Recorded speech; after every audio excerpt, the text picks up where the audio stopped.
the nail in the head. What is needed for Africa to be liberated today is for us to remove the shackles of the mind. Okay. We are a sick and wounded people, and we need healing. And I often say we are not in the doctor's office with our illness of the mind. We are not even in the general ward in the hospital. We are in the intensive care. We need healing. We must accept that as black people, we are sick and we need healing. And that healing is in the mind. And until that healing takes place, nothing is going to change. The most dangerous thing for Africa today is a colonized Africa.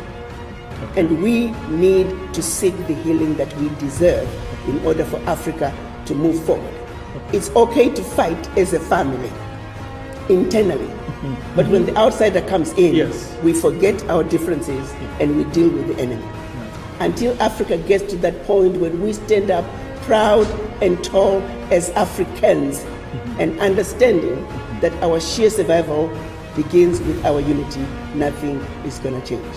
The exploitation will continue. So I say to my fellow Africans, we need healing.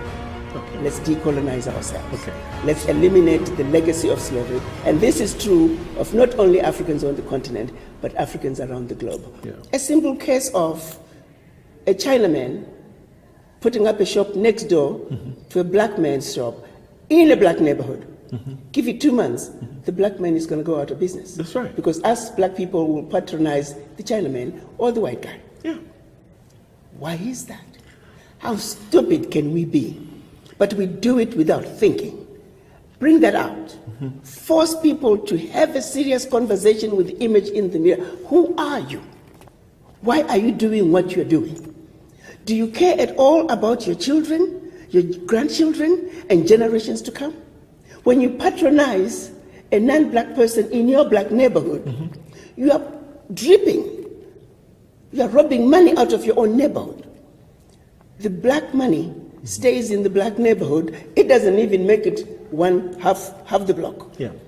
Chinese money stays in the Chinese community 14 times. Yeah. Yeah. It's envy. How do we get It's over beyond the envy. It's stupidity.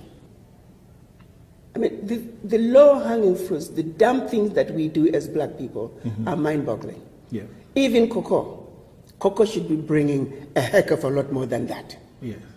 65% of the world cocoa comes from West Africa, and yet we do not dictate the price of cocoa. Why aren't we manufacturing our own hot chocolate and chocolate bars? It's only now that Ghana is beginning to have value addition to the cocoa. $400 with Cote d'Ivoire. Are you with me? Yeah. And that's still pittance compared to what we should be doing. Yes. There is a whole city built in Pennsylvania, Hershey, based on the cocoa from West Africa. There is a whole city built in Cadbury. Is there a cocoa plant in Hershey? None. Same thing in Cadbury. Okay. How dumb do we have to be? How long has this been going on before we say enough is enough? They were too busy making Cote d'Ivoire and Ghana compete on the prices of cocoa. All the presidents had to do is cross the border, go talk to each other as brothers. Which the good news is they have now finally done. Finally. Yes. How long did it take? Exactly. It goes back to the stupidity that I talk about. Yeah. That we all must wake up and say enough is enough. Yeah. This stupidity has got to stop. Okay. That we, the richest continent on earth, we have got to have value addition to our natural resources before they leave the continent. That we, the richest continent on earth, must and will begin to dictate the prices of all our natural resources if anybody needs them from the continent. That can only happen when we speak with one voice, as one Africa, one continent, speaking with one voice. That is why people must realize the African Continental Free Trade Area is a monumental decision that all of us must join the African heads of states in supporting it. Its implementation come July of next year must be a resounding success, and we, the diaspora, are in a perfect position to pool our funds together, and once and for all, we must reclaim that which was denied to us when we got our independence, that is economic liberation. Nobody's going to give us the economic liberation. You're not worried about security? I'm speaking my truth. But security, it has to have crossed your mind, because these people don't play. hasn't even occurred to me. I'm just a mother, a grandmother who's speaking the truth because I'm sick and tired of being sick and tired. So, looking forward to Africa, what do you think? Are we going to ever get it? Yes, we are going to get it. We don't have a choice. This is do or die, which is why I am going to continue to speak.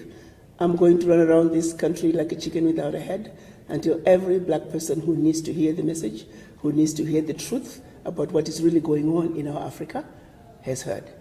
Okay. Quite often, the reason we do not respect our Africa, the reason we as black people, we are our own worst enemy, because we are the ones who dog the continent. And I realized, my own assessment as a doctor, is that we don't know our Africa. We know our Africa based on what they want us to know our Africa. Okay.